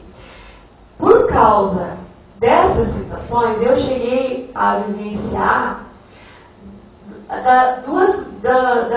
acredito, das piores experiências profissionais que eu tive, e por isso eu sou hoje bastante defensora desse cadastro que existe, desse respeito a essa ordem, mesmo que não ideal, né, de espera e de aguardo, mas onde há, por parte do Estado, um viés de proteção à criança, para que ela não seja exposta ao critério, ao crivo exclusivo da família biológica, normalmente muito vulnerável, né? Ou da pessoa que tem aquela expectativa de adoção a ponto de não medir consequências para chegar ao seu objetivo, né? Sem julgar caráter, mas realmente é uma pessoa que não se submete a um processo de uma adoção legal, é uma pessoa que ela pode, com certeza, ter algum tipo de dificuldade do próprio entendimento do ato que ela está praticando, e ela com certeza não deverá sustentar essa expectativa ao longo do tempo pelo despreparo que ela demonstra já desde o início ao não se submeter ao processo legal de adoção. Então, uma das situações era numa cidade pequena, assim, no interior, que eu nem vou citar o nome da comarca, do município, para não tem nada a ver o município com a pessoa. Mas era uma avó que tinha uma filha prostituta e que tinha sido assassinada na cidade. Era um crime bastante dificuldade de elucidação do autor. E essa avó também era prostituta, e ela ficou então com a posse, entre aspas, porque tinha sido muito recente a morte da filha, nem tinha ido regularizar a guarda. E cada neta dela, duas netas, elas estavam em torno de 5, 6 anos, eram de pais diferentes e desconhecidos, porque a mãe, né, não tinha um relacionamento estável com eles, e muito diferentes, inclusive uma bem moreninha e outra bem loirinha, mas muito unidas, as irmãs. E essa avó, ela tinha um filho também, bastante parecido com ela, e também não se conhecia o pai, todos eram registrados só no nome das mães, de 2 aninhos. Ele era mais novo que as netas dela, né? E em um certo momento, que depois, claro, eu fiquei sabendo, alguém contou para um casal de Ponta Grossa, um casal jovem, não, antes disso. Aí essas duas crianças maiorzinhas, as meninas, elas, então, foi verificado que a avó não tinha guarda, e essa própria avó quis dispor dessa guarda mesmo para que elas pudessem ser encaminhadas à adoção, e essas duas crianças, essas meninas, foram encaminhadas para uma adoção legal, com todos os cuidados, e depois do estágio de convivência a gente viu uma grande diferença já de aparência, de felicidade, né, no ar das crianças. Elas permaneceram juntas com o mesmo casal, as irmãzinhas, né? E essa avó, acho que, assim, empolgada com o que ela viu acontecer na vida das netas, e desgastada com a morte da filha, aquela vida difícil, já tinha outros filhos adolescentes, ela resolveu também doar o seu filho. Só que, ao invés dela procurar os meios legais, ela negociou com um casal de Ponta Grossa para que o adotasse lá, né, que o levasse sob guarda. Aí um dia ela veio ao meu gabinete desesperada, chorando, e veio contar para mim que ela tinha entregue a criança dela ao casal lá de Ponta Grossa, mas que ela está completamente arrependida daquilo que ela tinha feito, que ela não aguentava de saudade do filho, que foi o pior erro da vida dela e tal. Aí, como esse casal não tinha nenhuma formalidade, não tinha nada, né, enfim, relacionado à posse da criança, eu tinha o telefone, ela me passou o telefone deles, eu telefonei, falei, olha, a mãe está querendo o filho novamente, né, ela se arrependeu do ato da entrega, e vocês venham entregar essa criança aqui na promotoria para eu verificar o encaminhamento que eu vou dar para ela, mas a princípio é direito da mãe reaver o filho, porque vocês não têm nenhum termo de guarda. E se vocês quiserem questionar a permanência da criança com vocês, você já se aconselhe com um advogado e entre com uma medida postulando então a guarda judicial, porque de qualquer forma, se não houver um deferimento liminar de guarda, vocês subtraíram um incapaz, vocês cometeram um crime. Né? E eu vou tomar as providências, já vou pedir a busca e apreensão. Então vocês têm até amanhã para trazer essa criança de volta, ou vai se desencadear todo um processo da subtração da criança. E eles foram para a cidade, só que não foram acompanhados de advogados e foram dispostos a devolver a criança para aquela mãe. E essa devolução foi feita no meu gabinete. E eu nunca vi uma cena tão chocante de ver uma criança, eu não sei se vocês como psicólogos já viram, mas eu como promotora não tinha visto. A criança estava no colo dos, entre aspas, pais adotivos, e a mãe sentada numa poltrona. A criança escorria lágrimas do rosto dela, mas ela não chorava. Eu nunca vi uma criança pequena chorar em silêncio. E ela olhava para a mãe, e daí nós discutimos o retorno da criança para a mãe, e na hora de entregar, nem despedida, eles quiseram dar, e ainda tentaram tirar a japoninha da criança, que eles tinham acabado de comprar. Claro que eu não permiti, né, obviamente, e eles entregaram dessa forma essa criança. Se vocês olhassem para o casal, não dava para imaginar que eles seriam capazes de uma atitude tão vil, sabe? E daí a criança foi embora. Depois que eu vi que a criança chorava, olhava para a mãe, eu falei, vai ficar com a mãe. Depois a gente acompanha como que ela vai cuidar desse filho, né? Mas vai para casa, né? Hoje não vai para casa. E realmente aquilo me deu uma grande lição, assim, do risco. E a segunda situação foi no fórum em Telêmaco Borba, que eu já posso falar que é maior a cidade. A mãe também se arrependeu. Ela tinha já doado o filho durante a gravidez para uma senhora, um casal. O casal já tinha outros filhos, era um casal maduro. Telêmaco Borba, todo mundo é religioso, não tem ninguém que não seja. Tem a maior representatividade de igrejas do Brasil é em Telêmaco Borba. Aquele casal não é exceção. E maduros, né, mais de 40 anos. E eu vi a mãe também correu para o gabinete lá, desesperada, que tinha se arrependido, e a criança era ainda um bebezinho, não tinha nem um mês. E aí, em seguida já veio que havia ficado com a criança, já sabendo que a mãe tinha ido ao fórum, já foi procurar também, já foi todo mundo para o fórum, no meu gabinete, para resolver a situação. Aí essa mãe biológica que tinha prometido a criança desde a gravidez, ela não tinha feito enxoval nenhum, porque ela ia doar a criança quando nascesse, e realmente doou, né? Assim, a brasileira, né? Daí a mãe biológica, a mãe adotiva, entre aspas, sabendo que ia ter que devolver, porque eu também expliquei, olha, pode constituir advogado, pode questionar, mas o direito é da mãe biológica e vocês não têm direito nenhum, enquanto vocês não tiverem uma decisão judicial assegurando esse direito a vocês. Não, vou devolver.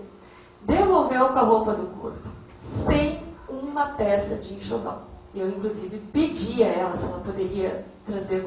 A criança estava com fome, então foi o estagiário comprar mamadeira, outro foi comprar lata de leite na farmácia, nós fizemos mamadeira no fórum, todo mundo se mobilizou para comprar fralda e chamamos a prefeitura para ajudar com o enxoval da criança, para essa mãe poder levar a filha para casa com as mínimas condições.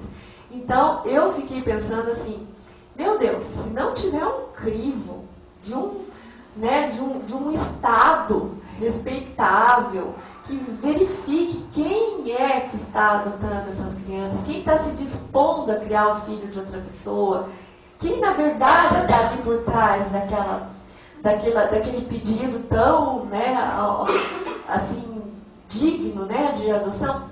Meu Deus, o que nós vamos, na verdade, propiciar para essas crianças que estão ficando sem a sua família? Então, a partir dessas experiências, hoje eu sou muito tranquila de dizer que, apesar de todas as falhas que nosso sistema tem, e são muito graves as nossas falhas, nós temos um longo processo ainda para administrar, para melhorar essa questão do processo da adoção, ainda assim é um avanço inestimável assim, para as pessoas, para o ser humano, para a dignidade humana, você ter alguém cuidando desse processo, desse momento de transformação da vida do ser humano, né? Que não é natural, ele é jurídico, ele é cultural, mas ele não é natural. Então, é muito importante. E agora, com a nova lei de adoção, eu tenho isso assim como como muito mais importante do que tudo, o fato de que se assegura a esse ser que não tem direito à escolha, que não tem direito à voz e à vez, né? Pelo menos até que ele possa até ser ouvido, né, a respeito, você assegura a ele o direito de que se tem que a política pública, o Estado, as autoridades tentem o máximo possível que ele permaneça na família biológica dele. Por quê? Essa questão, a questão que a Luciana até levantou, né? Quando saber que é caso de instituição no poder familiar, né? Essa questão é uma questão que vai pairar para todos nós, né? Os técnicos, todas as pessoas envolvidas com a adoção, o gestor, o técnico do CRAS, do CREAS, do CAPES, o conselheiro tutelar, o conselho de direitos, vai agoniar, todo mundo vai afligir, mas ela é uma questão que exige realmente essa complexidade de atuação e essa multidisciplinariedade, essa atuação em rede para responder, porque o amor, eu acho que ele é um motivador, né, de qualquer decisão, né? Essa decisão de adoção, ela sempre vai estar pautada num sentimento de amor, mas a pessoa que ama, ela não dá o que ela não tem. Então, se ela não tem dentro dela aquele desprendimento, aquele desapego, aquela prontidão para o outro ser humano, ela não vai conseguir dar além do que ela pode. Então, precisa realmente haver primeiro uma tentativa, porque nossas famílias brasileiras, elas são muito marginalizadas, elas são muito sofridas, e o ambiente dessa sociedade que eles vivem propicia que o ciclo se repita. Então, nós sempre vamos estar lidando com famílias disfuncionais quando nós tratarmos de crianças que estão em situação de risco em instituições de acolhimento. Então, essa é a nossa realidade. Nós não vamos ter famílias ideais para a gente decidir se é caso de destituir do poder familiar ou não. São famílias no limite, né? Então, quando uma lei chega e diz tem que se tentar tudo antes de fazer a destituição, ela está dizendo assim, respeite o ser humano, respeite esse que já sofreu, esse que vai sofrer. Mas aí qual que é a nossa diretriz? A nossa diretriz está no artigo 6º do Estatuto da Criança e do Adolescente, que na verdade assegura o princípio do menor interesse, que é o da criança e do adolescente, que é justamente daquele que não tem condição de decidir por ele a sua vida, né? Então, vou ler o artigo 6º, ele é assim, um artigo técnico, dá a impressão até que não fala tanto quanto ele fala, mas eu vou ler, que sou promotora. Diz assim, na interpretação desta lei, levar-se-ão em conta os fins sociais a que ela se dirige, as exigências do bem comum, os direitos e deveres individuais e coletivos, e a condição peculiar da criança e do adolescente como pessoas em desenvolvimento. Eu acho que quando a gente fala nisso, peculiar condição da criança e do adolescente como pessoas em desenvolvimento, a gente percebe tudo, porque você não está respeitando qualquer ser humano, você está respeitando um ser humano em desenvolvimento, que precisa ser bem formado, que precisa ser acolhido, que precisa ser amado, que precisa ser, como a psicóloga Solange falou aqui, que precisa ser preparado para a vida, né? Que precisa ser nutrido. Então, quando você olha esse artigo, você pensa assim, não, meu parâmetro é esse. O que é possível fazer dentro da família dele para que ele seja esse ser humano respeitado? É possível? Então vamos trabalhar com tudo para isso. Não é possível? Então, da forma mais rápida, prioritária, com primazia, com celeridade, então colocá-lo numa situação de proteção, aí ou seja, da própria família que o faz mal, né? Então é nessa perspectiva assim que eu queria só fazer um comentário primeiro aqui, né, dessa minha fala, no sentido de que esses desafios, assim, a gente poderia falar a noite toda, porque tem até na questão da aproximação, adoção tardia. Meu Deus, eu faço visitas às entidades de acolhimento de 4 em 4 meses, eu vou em todas, né? Quer dizer, eu fico indo toda semana. Eu me apaixono toda semana por um monte de criança e adolescente, e que são crianças com 8, 9, 10, 11, 12. Tem 2 adolescentes que eu estou pessoalmente cuidando do retorno deles para casa, porque eu estou muito apaixonada por eles. E eu quero muito bem deles. Então, quando você dá a oportunidade das pessoas conhecerem as pessoas, você dá a oportunidade de surgir o clima, a química, né? Que às vezes nunca vai ocorrer porque nunca vão se encontrar, né? E então a gente tem que amadurecer muito essa questão. E esse curso de capacitação que se faz, de preparação, né, para adoção, assim como as avaliações psicológicas, eu entendo como o gancho para entrar nessa seara, para entrar nesse caminho vamos dizer, da pessoalização da relação para a adoção. Porque esse sorteio que praticamente há entre o grupo de casais que querem a criança com aquele perfil e a criança da vez, pode ser que haja realmente algum propósito nisso, mas a gente vê devoluções lastimáveis.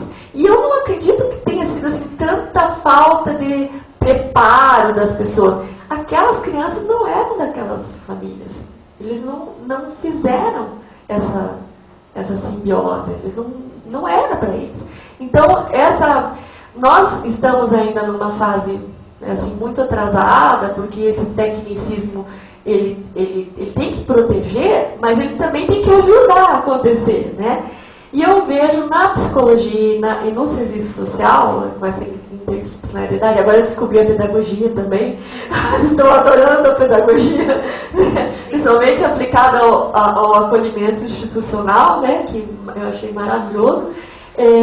essa interdisciplinariedade, ela vai poder abrir esses caminhos, esses espaços para esse conhecimento.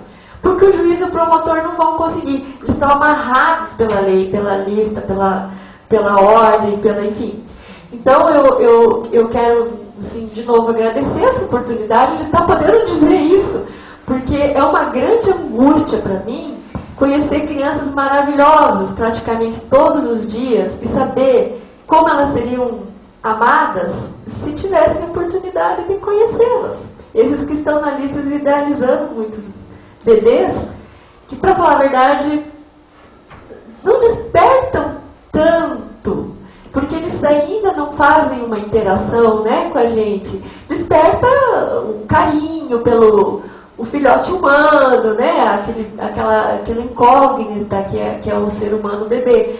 Mas as crianças que se expressam, que trocam com a gente relação de afeto, elas nos encantam, elas nos seduzem. Então, realmente é um caminho muito importante e um trabalho importantíssimo do Conselho Regional de Psicologia está abrindo, né, as oportunidades e a conversa e a discussão sobre esse tema. Muito obrigada.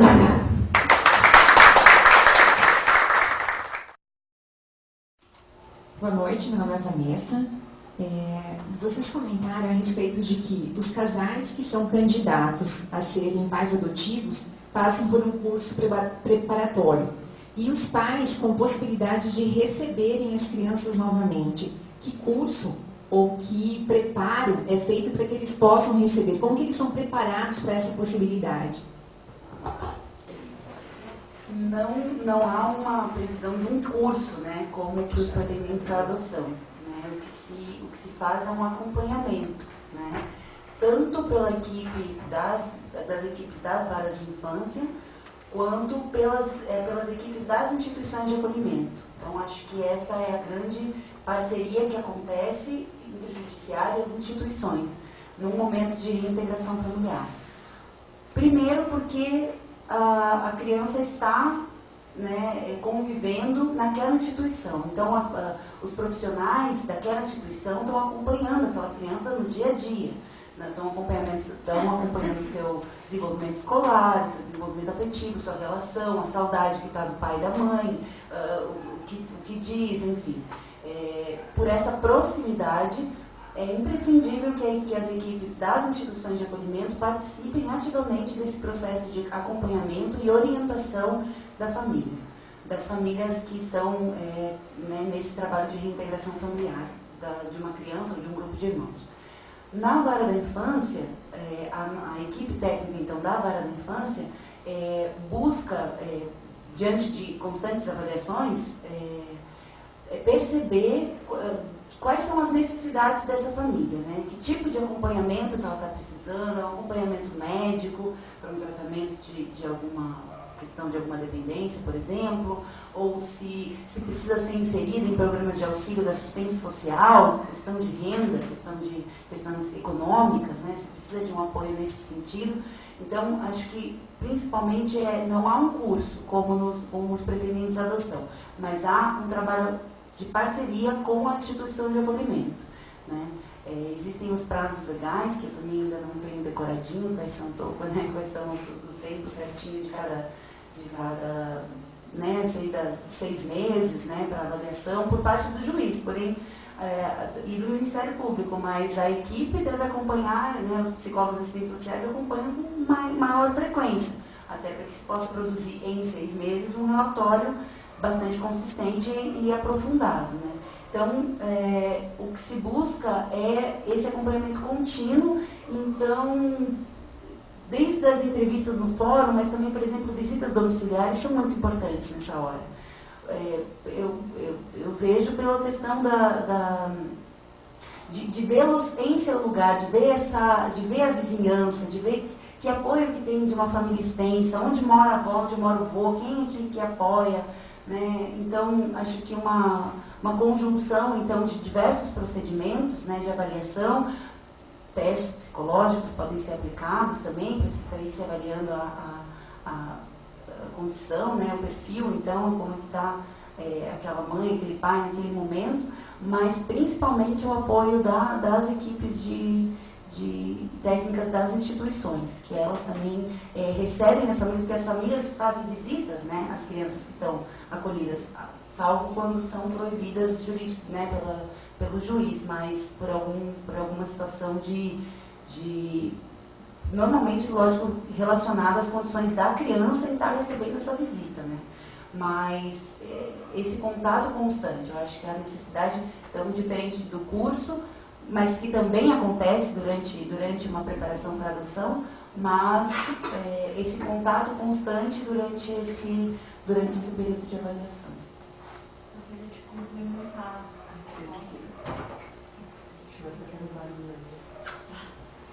Complementar a resposta da Luciana, que foi perfeita. É exatamente isso que ela respondeu. Só que, assim, como curiosidade, assim, da minha experiência pessoal, eu vou fazer um comparativo. Né? Quando o Ministério Público ele faz artigo informal do nosso adolescente que cometeu um ato infracional, ele tem que fazer na presença dos pais, o responsável pelo adolescente. Quando aquele pai, aquela mãe, aquele responsável, na sua presença, diz assim: doutora, pode deixar que a senhora não vai ver nunca mais ele aqui. Eu vou resolver essa situação, ele vai me obedecer, ele não vai sair mais à noite, ele não vai andar mais ele não vai faltar mais aula, ele pega e assume aquela responsabilidade. Esse você pode ficar tranquila, nem precisa aplicar medida nenhuma, porque realmente aquela família viu que o menino errou e vai se apoderar daquela autoridade, daquele limite e daquela responsabilidade que ele tem como pai e como mãe. No acolhimento institucional acontece uma coisa parecida. Quando eles perdem a guarda dos filhos e eles vão para o acolhimento institucional, aquele pai, aquela mãe, aquela família extensa, que fica indo atrás, que se compromete, que vai para o CAPS, que se interna, que busca auxílio, que não desiste, que vai lá toda hora pedir para visitar o filho, esse assume, ele faz tudo o que está ao alcance dele para que ele consiga reaver os filhos, né? Essa família. Então, assim, é um termômetro, sabe? Quando a família não desiste. Agora, quando não vai visitar, não fica lá falando com o defensor público para, às vezes, pedir para o juiz liberar a visita, ou não adere a tratamento, aí você já vê que dificilmente não vai ter retorno no endereço, né? O telefone nunca ele muda e não avisa pra ninguém. Esse é um sintoma de que não há curso que vai fazer esse pai, essa mãe retomarem essa responsabilidade, sabe? É uma questão só de esperar o momento para evidenciar, dificilmente eles vão. Bom, esse é um tema que a gente tem que fazer muitas quartas-feiras, muitos seminários e outros encontros e grupos de estudo, mas o nosso horário já está estourado, né? Então, eu queria agradecer a presença de todos, né? Quem acompanhou online, mas que foram tímidos hoje, não mandaram nenhuma questão. Queria agradecer especialmente as palestrantes, né? Pela contribuição. Para a gente, com certeza, foi muito importante e esperamos contar com outros momentos aí nessa discussão. Muito obrigada. Obrigada.